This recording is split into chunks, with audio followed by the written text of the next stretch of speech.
Hey, I'm Brian Beeler, and we're down at the workbench today working with a new product we have in from Lenovo. So last summer at their customer event, Lenovo launched a number of products around unusual use cases, at least in terms of how we typically know them from their server business, the ThinkPad business, and so on. They launched a series of nano devices designed for really small, really light computing without giving up a lot of the power. Now, two of those products, the M90n and the M90n IoT, have been released, and we just now have gotten in the IoT version. So where the standard M90n is more performance oriented while still being small enough to fit in the back pocket of your jeans, this IoT variant is a little more rugged, a little less powerful, but designed to handle all sorts of needs ranging from desktop computing all the way down to IoT gateway duties. Now we'll go ahead and look at all of the ports and get a closer look at it, but anytime you see the serial ports on front, you know it's made for business, right? The neat thing is, though, is Lenovo didn't just stop there where a lot of industrial devices stop.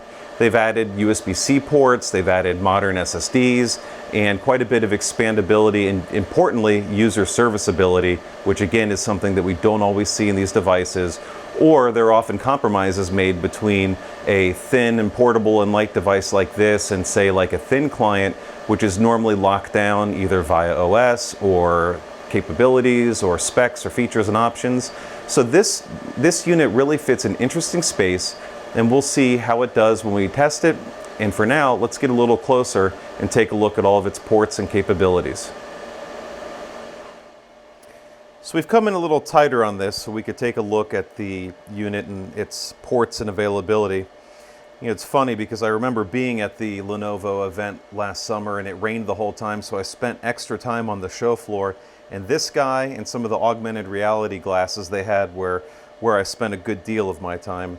This is just such a neat little unit. It's so small, it's like a little book. You can fit it in the back of your pocket. So we've went ahead and popped off the top shroud so we can start to get some visibility into this unit. Now, the top is just plastic, but what it does is protects you from the heat fins here. There's even a little hot coffee sign just to remind you that this thing will get warm. It's fanless, as we noted, but with a Core i3 in there and a heavy workload, this thing will produce some heat, and that's by design, as we'll see here in a little bit.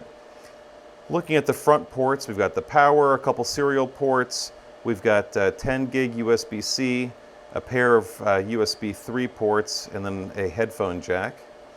We swing around to the back.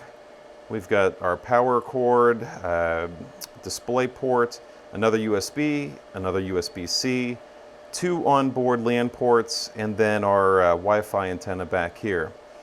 Just one note around the side, there's a couple plugs here. This device does support 4G LTE, so we can add components to this to give it even more flexibility.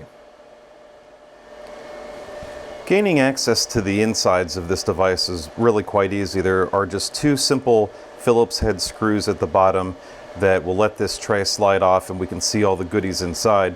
One other note while we're here, we see the Windows sticker. The M90n IoT does support Windows 10 Home and Pro and Windows 10 IoT. Of course, Lenovo recommends Pro for these use cases, but either way, it's available.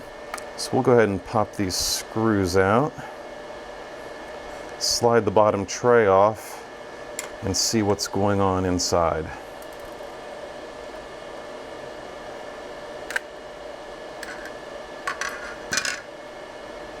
Okay, as we take a look at the PCB, everything looks really nice and tidy in here. One of the things that we love, of course, being storage people, is to see the M.2 SSD on board. More importantly, the option for a second one.